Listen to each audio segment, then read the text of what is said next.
नमस्कार दोस्तों, sunrise academy के यूट्यूब चैनल में आप सभी का स्वागत है। आज बात कर रहे हैं हिंदी विषय के अंतर्गत संज्ञा की। ठीक है, संज्ञा में आगे बढ़ने से पहले मैं आपको पिछली क्लास का थोड़ा सा नॉलेज दे देता हूँ, जिससे संज्ञा समझने में आसानी होगी। संज्ञा को अगर देखा जाए तो इससे पहले अपन ने शब्दों को बांटा था। शब्दों में एक आधार देखा था, जैसे 4 प्रकार से शब्दों को बांटा था। उसमें से इतने नहीं पढ़ रहे, अपन देख रहे मुख्य रूप से शब्दों को जो बांटा था अपन ने व्याकरण के आधार पर या रूप के आधार पर 2 तरीके से बांटा था, विकारी और अविकारी। अब विकारी और अविकारी, जिसमें लिंग वचन और कारक के अनुसार प्रभाव पड़े वो विकारी, और जिस पे नहीं पर पड़ता वो क्या कहलाता है, अविकारी। तो विकारी के अंतर्गत अपन ने 4 प्रकार के शब्द देखे थे, उसमें एक संज्ञा भी थी। 4 कौन कौन से थे? संज्ञा, सर्वनाम, विशेषण और क्रिया। ये विकारी शब्द कहलाते हैं, मतलब इनमें परिवर्तन हो जाता है। जैसे अगर मैं संज्ञा में परिवर्तन करता हूँ, कैसे?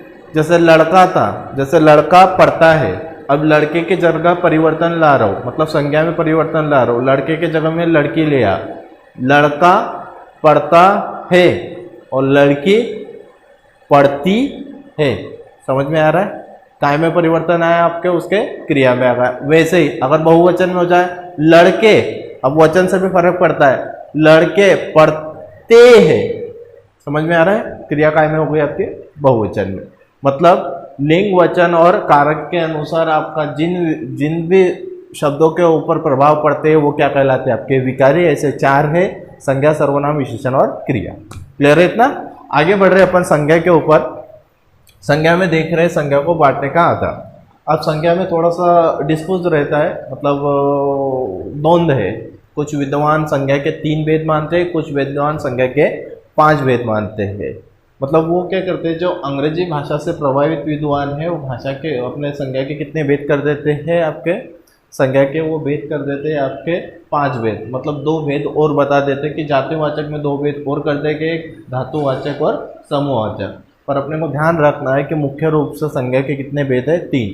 मतलब 1 लाइन में क्वेश्चन आए कि संज्ञा के कितने भेद है, तो आपके संज्ञा के भेद कितने बताना है, आपको 3 ही बताना है। ठीक है, पर अगर होता है ऐसा बहुत से एग्जाम में, क्योंकि जो अंग्रेजी भाषा से प्रभावित है वो 3 का ऑप्शन देगा ही नहीं आपको कि संज्ञा के कितने भेद है। अगर वहाँ पे 3 का ऑप्शन नहीं दिख रहा है आपको तो क्या लगाएंगे, अगर 5 है तो कौन सा लगाएंगे, 5। मतलब कंफ्यूजन दूर कर दो। आपको क्वेश्चन आया कि संज्ञा के कितने भेद है।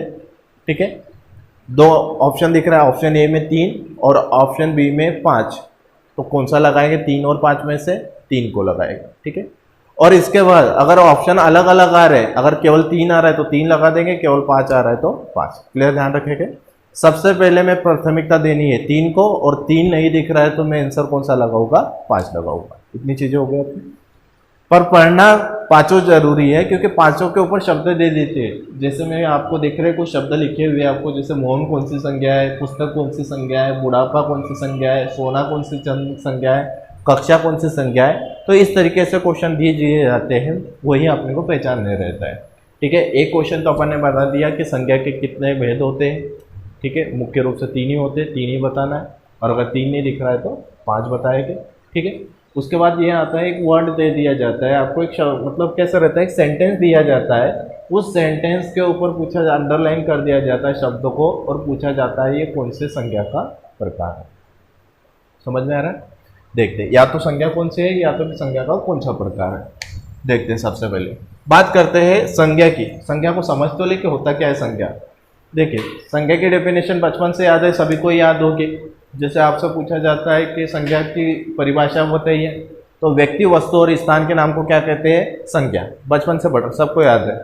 पर जब वास्तविक रूप से अपन क्वेश्चन करने जाते हैं तो नहीं बन पाता, क्योंकि भेद ही नहीं कर पाते अपन को उसमें क्या हो रहा है। जैसे नॉर्मल से मैंने पीछे भी बता चुका हूँ, अभी फिर से बता रहा हूँ। जैसे आपसे पूछा जाए कि इनकी संज्ञा क्या है, इनकी संज्ञा क्या है, मैं बार बार क्लासरूम में भी पूछता हूँ कि इनकी संज्ञा क्या है, तो सभी लोग मुझे बताते हैं कि इनकी संज्ञा वस्तु है। क्या है इनकी संज्ञा? वस्तु है।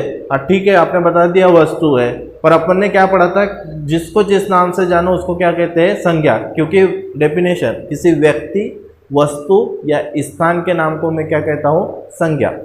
ठीक है, अब इनके नाम को आप क्या बोल रहे हो, वस्तु। ठीक है, जैसे किसी ने पूछा कि सर मुझे वो इनमें से वस्तु देना, अब मैं दोनों दूं कि एक दूं, क्लियर कर पा रहे हैं क्या अपन स्थिति? नहीं, इस प्रकार से तो नहीं होगा। फिर एक्चुअल में होती क्या है संज्ञा? जिसको, अभी से दिमाग में रख लो, जिसको जिस नाम से जाने वही अपने लिए संज्ञा है। क्लियर होगा? मैं जिसको जिस नाम से जानता हूँ वही मेरे लिए क्या होगी? संज्ञा। डेफिनेशन पूरी याद रखने की जरूरत नहीं है, सिंपल सा इतना ध्यान रखना है, मैं जिसको जिस नाम से जानता हूँ, इसको किस नाम से जानता हूँ, इसको मैं पेन से जानता हूँ, तो ये मेरे लिए क्या होगी? इसकी संज्ञा क्या होगी? पेन होगी। और ये मेरे लिए क्या होगा? डस्टर है इसकी संज्ञा, तो इसकी संज्ञा मेरे लिए क्या होगी? डस्टर। क्लियर है इतना? वो तो उसकी प्रकृति है कि वस्तु है, उस पर जाना नहीं अपने को। जिसको जिस नाम से जानूँ वही मेरे लिए क्या होगी? उसकी संज्ञा।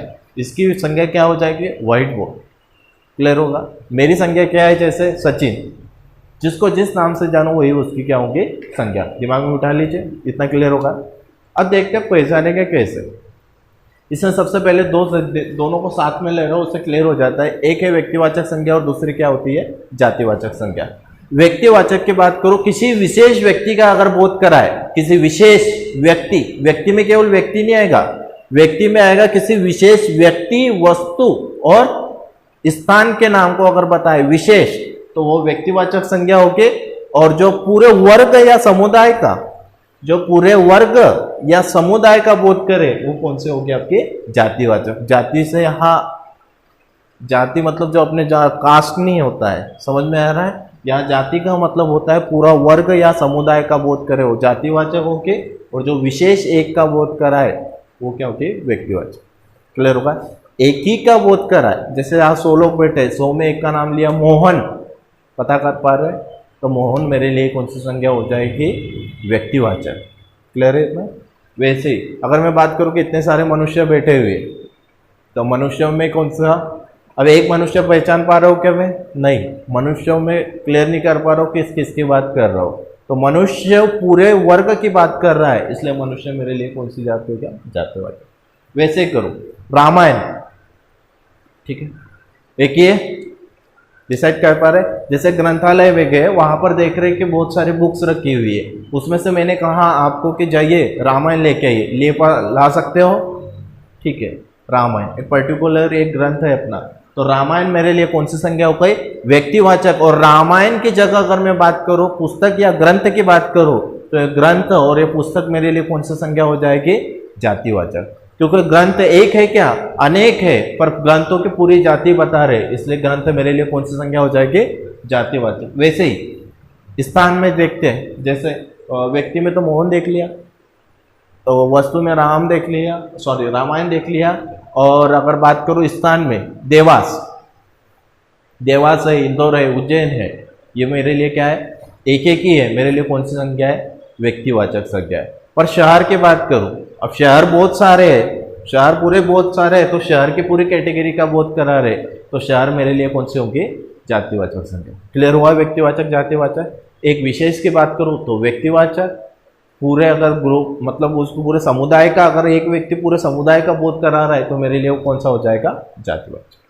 दोनों क्लियर हो गए, व्यक्तिवाचक जातिवाचक। अब आगे बढ़ रहे हैं, तीसरी संज्ञा अपनी कौन सी? भाववाचक। सॉरी, तीसरी संज्ञा कौन सी अपनी? भाववाचक। भाववाचक संज्ञा। अब बात करते हैं भाव। भाव, भाव वे होते हैं जिन्हें महसूस कर सकते, जिनको अपन छू या देख तो नहीं सकते, बस क्या कर सकते हैं? महसूस। वो कौन सी संज्ञा होगी आपकी? भाववाचक। ऐसे मतलब ऐसे शब्द आए कि जिनको पढ़ने से अपने को महसूस हो रहा है, ठीक है, महसूस होता है, तो वो कौन सा होता है? भाववाचक संज्ञा। भाववाचक संज्ञा में एक और आपको थोड़ा सा उसमें ट्रिक बता देता हूँ, याद कर मतलब समझने की। भाववाचक संज्ञा किसी न किसी प्रत्यय से बनी होती।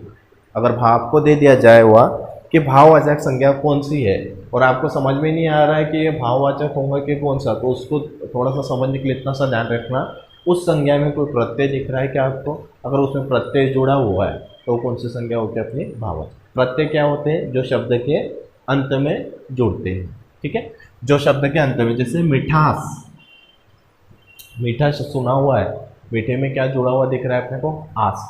आस क्या जुड़ा है उसमें? प्रत्यय। मिठास, और मिठास का एक भाव होता है ना। अब मिठास को अपन देख पाते हैं या छू पा रहे हैं क्या? नहीं, पर एक मुंह में जब खाते हैं तो समझ में आता है कि ये क्या है? मिठास का भाव दे रहा है। जैसे कड़वी चीज़ खा ली, कड़वापन देता है, कड़वापन, पीलापन, समझ में आ रहा है, इस तरीके के। बुढ़ापा, अब भाववाचक में कौन से आएंगे, जो रंग रूप और दशा का बोध कराते हैं वो काय में आ जाते हैं, भाव का आता है। जैसे बुढ़ापा, बूढ़े में क्या जोड़ा है आपका, आपा जोड़ा हुआ है, समझ में आ रहा है, कौन सा आपका प्रत्यय जुड़ा हुआ उसमें, आपा, तो बुढ़ापा, वो कहीं ना कहीं उसका भाव का बोध करा रहा है। अब बूढ़ा तो व्यक्ति को अपने को पता है, पर बुढ़ापा उसके भाव का बोध कराता है। बूढ़ा अलग अलग संज्ञा आती है, पर बुढ़ापे में मैंने आपा डाल के उसमें बनाया हूँ, क्योंकि आपको क्या होता है कि जो भाववाचक संज्ञा है ना, ये आपकी संज्ञा से बनेगा, विशेषण से बनेगी, क्रिया से बनती है, तो भाववाचक में थोड़ी सी दिक्कत आती है। उसलिए मैंने एक सिंपल सा ट्रिक्स आपको बता दिया है, बस उसमें कोई ना कोई प्रत्यय आपका लगा हुआ रहेगा, वही कौन सी आपकी संज्ञाओं के भाववाचक, पहचानने में बहुत ही आसानी जाएगी। अब ये 3 मुख्य रूप पढ़ चुके अपन, मतलब भेद पढ़ चुके हैं संज्ञा के। एक था व्यक्तिवाचक, विशेष व्यक्ति का, जाति पूरे समुदाय का बोध कराने वाला या वर्ग का बोध कराने वाला जातिवाचक संज्ञा कहलाएगा, और तीसरा कौन सा है, उसके भाव का, किसी के भाव को व्यक्त करने वाली कौन सी हो जाएगी, आपके भाववाचक संज्ञा हो गए। इतना क्लियर है अपने को, ठीक है। आगे बढ़ रहे, फिर जो अंग्रेजी विद्वान अनुसार पढ़ रहे अपन, जातिवाचक के और कितने भेद कर लिए अपन ने, 3। एक कहला है धातुवाचक या द्रव्यवाचक।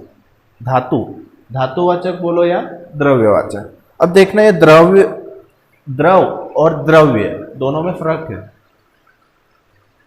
देखो, द्रव और द्रव्य दोनों का मीनिंग अलग है। द्रव्य मतलब क्या होता है अपना, द्रव मतलब क्या होता है, तरल। जैसे जो तरल अवस्था में पाएगा, जो लिक्विड फॉर्म में रहेगा, उसको क्या बोला जाता है अपन, द्रव। पर अगर द्रव्य पढ़ा जाए तो द्रव्य में मतलब क्या हो जाता है अपना, पदार्थ। द्रव्य मतलब क्या हो जाएगा, पदार्थ। और साइंस में पदार्थ किसको माना गया है, जो आपका ठोस अवस्था में हो, ठीक है, जो आपकी तरल अवस्था में हो, और जो गैस होते हैं, ये तीनों को ही अपन ने क्या माना है, उसको द्रव्य को ही तीनों को, पदार्थों में तीनों को लिया जाता है। इसलिए इसमें धातुवाचक भी लिया जाता है और द्रव्यवाचक भी लिया जाता है। मतलब जो तरल अवस्था में वो भी ले लेंगे, जो ठोस अवस्था में भी है, और उसके साथ में जो गैस अवस्था में उनको भी लिया जाता है। पर इतना नहीं ध्यान रखना, अपने को इतना सा ध्यान रखना है, धातु जो जमीन के अंदर से जो खोद के निकाल रहे, सारे धातु ही मान लेते हैं अपन। अब उसमें पानी वगैरह तरल अवस्था में जितने मिलेगी सारी चीज़ें इसमें ले लेंगे अपन। जैसे सोना, चांदी, लोहा, मिट्टी का तेल, पेट्रोल, डीजल, ठीक है, ये सारी कौन सी हो जाएगी, धातुवाचक या द्रव्यवाचक। क्लियर है इतना? ये तो बहुत ही ईजी है, बस इतना देखना है किसी धातु का बोध करा रही या तरल अवस्था में है क्या, हाँ, तो ये धातुवाचक या द्रव्यवाचक। ध्यान रखना, इसके दोनों नाम है, कंफ्यूजन नहीं होना है। जब थोड़े दिन बाद क्या होता है कि इसका भी एक अपन प्रकार बता देते कि धातुवाचक अलग है, द्रव्यवाचक अलग है। इतना ध्यान रखना, धातु और द्रव्य एक ही है, द्रव्य है ये, द्रव नहीं है, द्रव्य। क्लियर है इतना? आगे बढ़ रहे, 5वीं है आपकी संख्या कौन सी है, समूहवाचक। कौन सी? समूहवाचक। समूहवाचक मतलब एक पूरे ग्रुप का बोध जो कराएंगे वो क्या कहलाएगी, समूहवाचक। जैसे कक्षा, कक्षा एक, पर कक्षा के अंदर अनेक। समझ में आ रहा है? वैसे दल एक, उसके अंदर, दल के अंदर एक ही व्यक्ति रहता है क्या, दल के अंदर बहुत सारे व्यक्ति रहते हैं, मतलब समूह का बोध कर रहे हैं। एक संघ बना है तो संघ में भी बहुत सारे लोग रहते हैं, तो ये क्या बोला है, ग्रुप। मतलब अगर देखा जाए तो इनको काउंटेबल और अनकाउंटेबल के हिसाब से बांटा जाता है। मतलब जिनको गिन सकते हैं उनको कहाँ डाल दिया जाता है, समूहवाचक में। जैसे कक्षा में कितने लोग हैं, गिन सकते हैं अपन, 20 छात्र है, 1 2 3 4 गिन सकते हैं। जैसे पर्टिकुलर 1 2 3 4 के क्रम में गिन सकते हैं, तो ये क्या डाल दे कक्षा।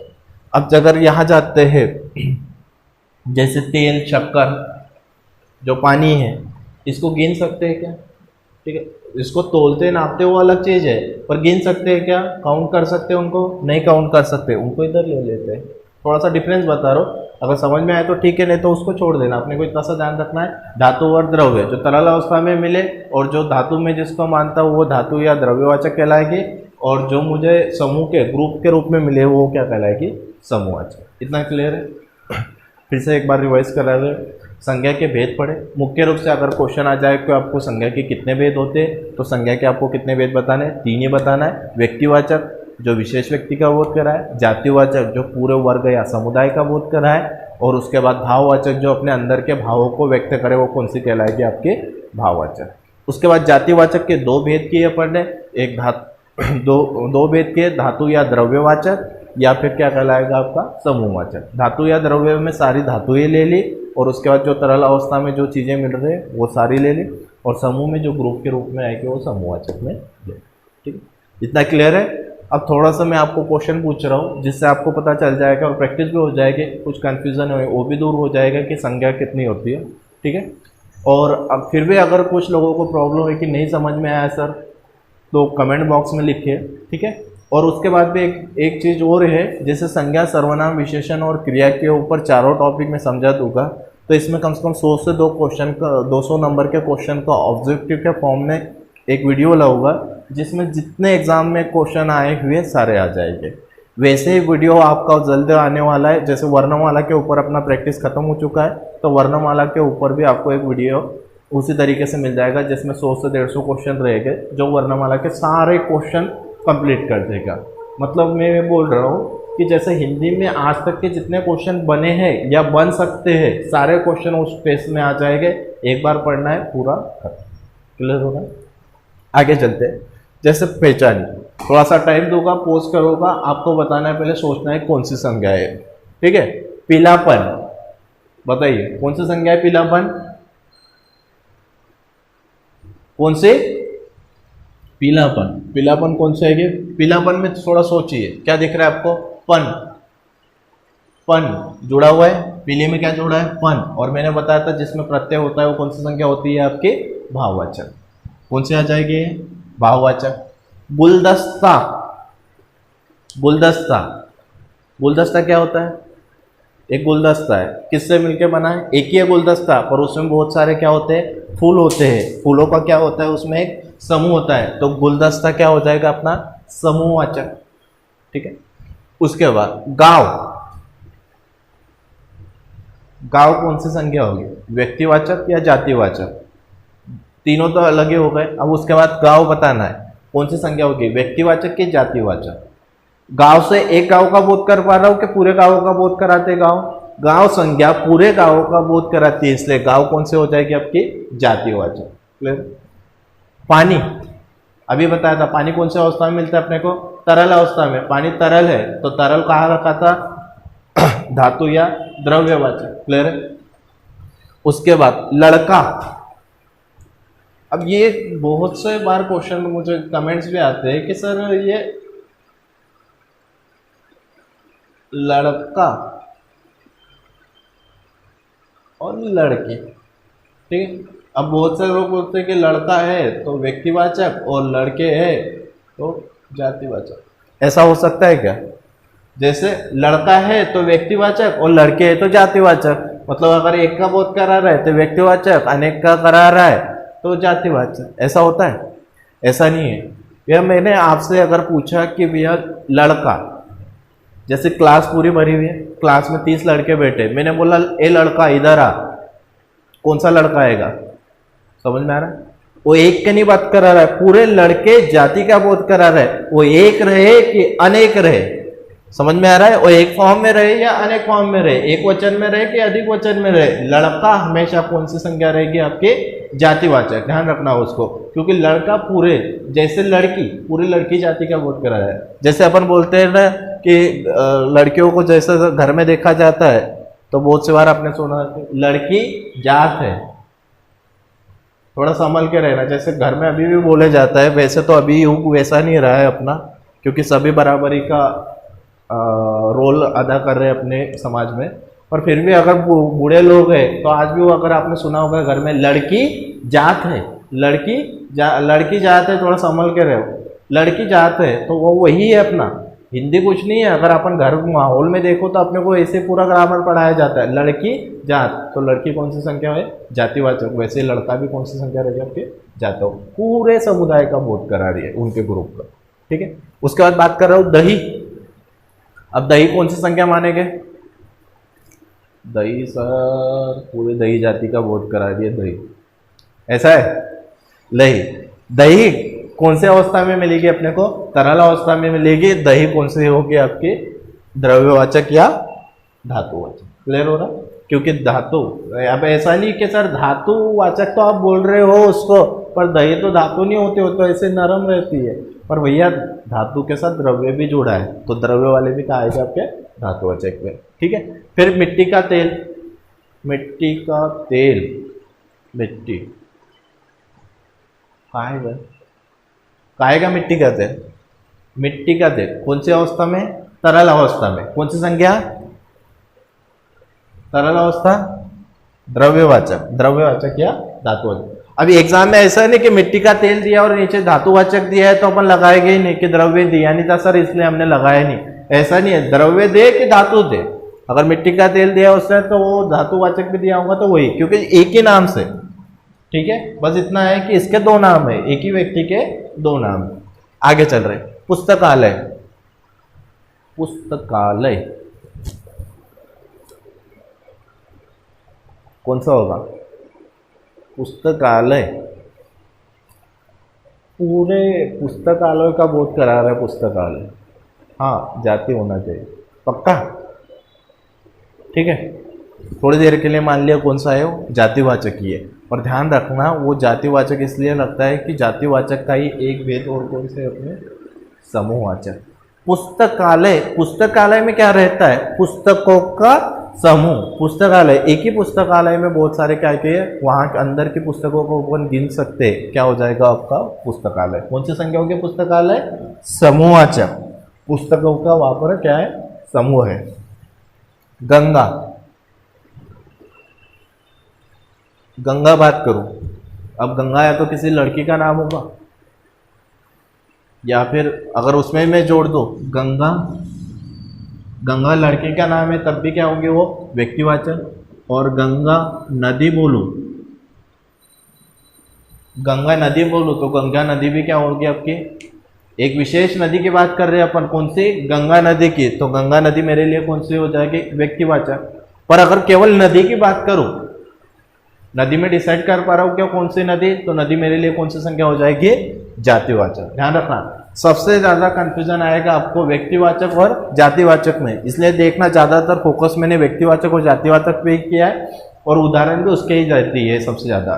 क्योंकि क्या होता है, ये तो आराम से जो ग्रुप का अलग से समझ में आ जाता है, तरल अवस्था में या ठोस अवस्था में जो धातु के रूप में मिलते हैं वो भी समझ में आ जाता है, भाव को अपन प्रत्यय से समझ लेते हैं, बस व्यक्ति और जाति में डिफरेंस नहीं कर पाते, उनके ज्यादा उदाहरण दिए। जैसे गंगा नदी रहे तो व्यक्तिवाचक, नदियों में कौन सी नदी? गंगा नदी, व्यक्तिवाचक। पर पता नहीं कर पा रहे कौन सी नदी है, तो कौन से आएगा? जातिवाचक। पूरे नदी जाति का बोध करा रही है। वैसे ही हिमालय एक विशेष है, कौन सी संज्ञा? व्यक्तिवाचक। और हिमालय में अगर मैं बात करूं, हिमालय क्या क्या है? पहाड़ है, पहाड़ कौन सी हो जाएगी? जातिवाचक। पहाड़ का नाम नहीं पता, जातिवाचक, पर पहाड़ का नाम पता है हिमालय, व्यक्तिवाचक।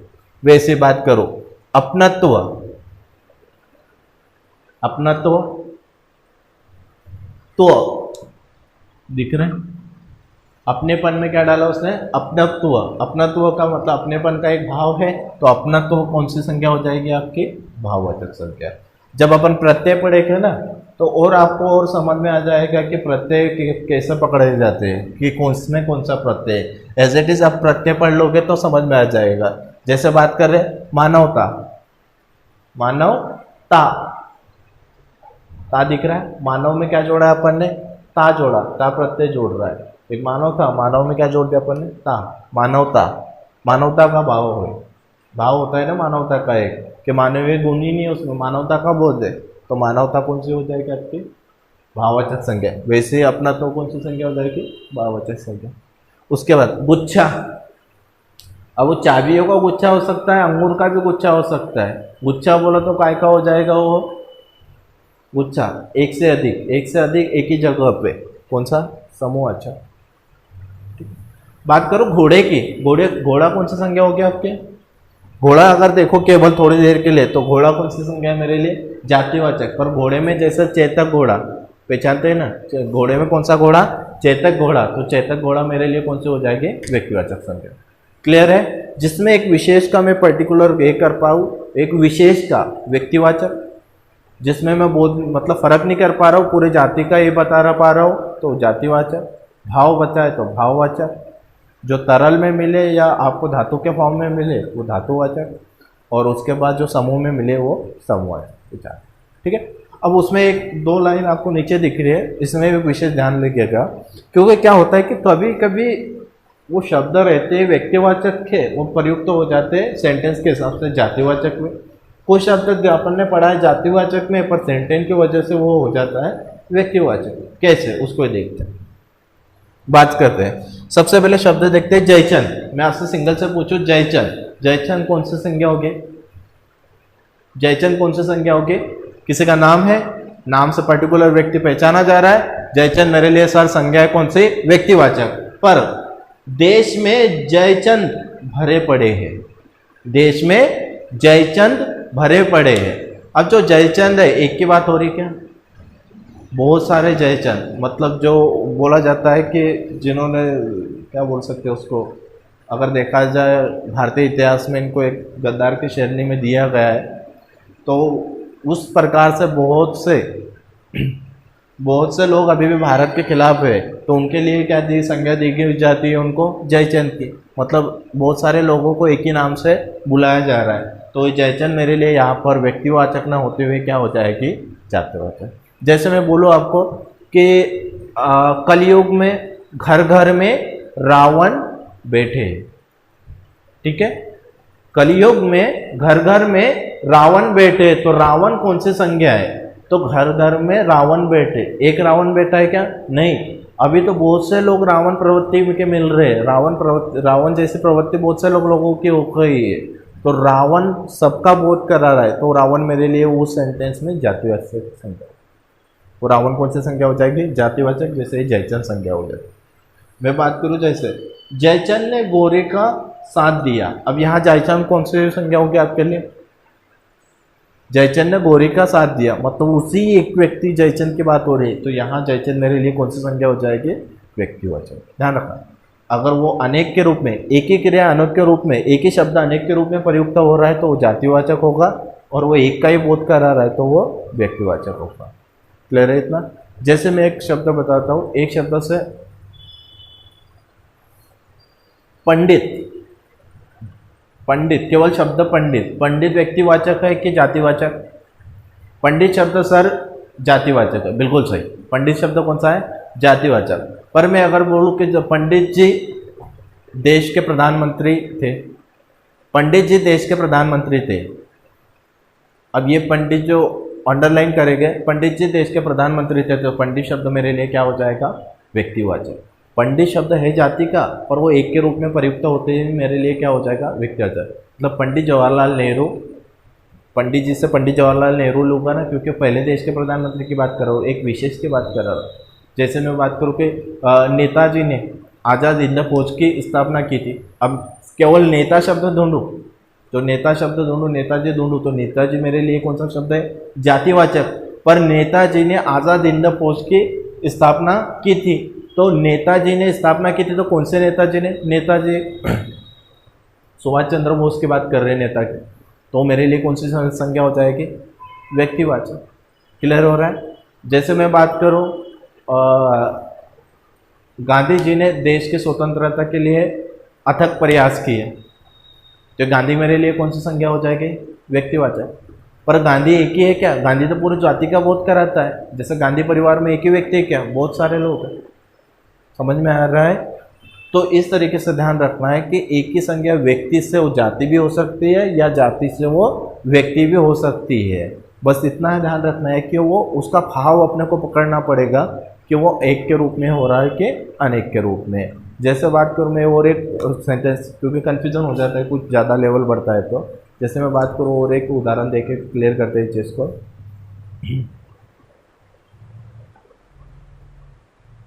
देश में हरिश्चंद्रों की कमी नहीं है, देश में हरिश्चंद्रों की कमी नहीं है, ठीक है, देश में हरिश्चंद्रों की कमी नहीं है।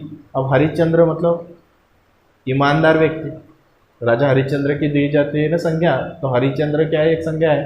व्यक्तिवाचक है अगर केवल हरिश्चंद्र बोलूँ तो, पर मैं आप क्या बोल रहा हूँ कि देश में बहुत सारे हरिश्चंद्रों का बहुत करार हो, तो हरिश्चंद्र मेरे लिए कौन सी संख्या हो जाएगी? जाति। क्लियर है इतना? अगर वो एक का बोध कराने के लिए ये शब्द यूज हो रहा है तो व्यक्तिवाचक, या अनेक के रूप में हो रहा है तो जातिवाचक। क्लियर हो रहा है? सिंपल है, खत्म। इसमें संज्ञा के भेद एक बार फिर से रिविजन चाहता हूँ आपको, फटाफट मुझे बताइए। संज्ञा के कितने भेद माने अपन ने? मुख्य रूप से एक क्वेश्चन आ जाए कि संज्ञा के कितने भेद होते हैं, तो संज्ञा के कितने भेद मानेंगे? 3 भेद मानेंगे। कौन कौन सा? व्यक्तिवाचक, जातिवाचक और भाववाचक। और अंग्रेजी से प्रभावित लोगों से बारे में पूछा जाए तो और 2 काय के भेद कर लेते हैं, वो जातिवाचक के 2 भेद कर लेंगे, धातु या द्रव्यवाचक, और इधर कौन सा हो जाता है अपना? समूहवाचक। ये 5 है। एक विशेष व्यक्ति की बात करें व्यक्तिवाचक, पूरे जाति का बोध या वर्ग का करें जातिवाचक, उसके बाद अगर तरल अवस्था में हो या फिर धातु हो तो धातुवाचक, और जो ग्रुप में आए वो समूहवाचक। इतना क्लियर है? ठीक है। देखिए फिर से मैंने अभी भी क्लास में बोला था, फिर से रिपीट बोल रहा हूँ कि ये टॉपिक मेन है, जैसे संज्ञा, सर्वनाम, विशेषण और क्रिया, ये सबसे मेन टॉपिक है आपका। तो इसके ऊपर मैं सभी चीज़ों को पढ़ा रहा हूँ, संज्ञा पढ़ाऊँगा, सर्वनाम पढ़ाऊँगा, विशेषण और क्रिया। जैसे ही खत्म होता है तो आज तक जैसे एग्जैक्ट क्वेश्चन आते हैं आपके, वैसे के वैसे मैं आपको एक टेस्ट दूंगा, उस टेस्ट को ज़रूर लगाना है और ध्यान से पढ़े, और इसके नोट्स के फॉर्म में बनाए, इसके रिटर्न में लिखे। जब भी वीडियो देखने बैठ रहे तो उसको थोड़ा सा उसमें से जो जो चीज़ें अच्छी लग रही है आपको उसको नोट करते चले। ठीक है? होता क्या है कि जैसे अपन वीडियो देख लिया, अभी वीडियो देखने में आपको समझिए 30 मिनट लग रहे हैं, 30 मिनट 40 मिनट की वीडियो जनरली मेरे बन रहे हैं, तो इतना टाइम उसमें देखने में लग रहा है। ठीक है? पर अगर आप उसको रिटर्न फॉर्म में कर लेते हो, एक बार समझ लेते हो, दूसरी बार लिख लेते हो, तो दिमाग में हमेशा के लिए बैठ जाता है। जैसे फिर उसको बार बार पढ़ोगे ना तो 30 मिनट का वीडियो आपका 2 मिनट पे आ जाएगा, एक बुक के फॉर्म में, जैसे अपन डेली उसको याद कर लेंगे उन चीज़ों को। तो और कभी नेटवर्क है आपके पास, नेट कनेक्शन है नहीं है, एट अ टाइम उसको एग्जाम टाइम में इतना थोड़ी देख पाओगे, तो नोट्स फॉर्म में रहेगा, फटाफट पेज चेंज किए आपको क्लियर हो जाएगा। और कुछ भी चीज़ नहीं छोड़ रहा हूँ, जैसे ज़्यादातर लोग क्या करते हैं कि थोड़ा सा नॉलेज देते हैं, थोड़ी चीज़ें छोड़ देते हैं, और बाकी के लिए फिर बोला जाता है कि भैया हमारे चैनल को परचेस करिए। तो उस तरीके से नहीं बता रहा हूँ, आपको जितना मैं क्लासरूम में जैसा पढ़ाता हूँ वैसा का वैसा पूरा डिटेल नॉलेज आपको देते चल रहा हूँ। क्लियर है आपका? ठीक है।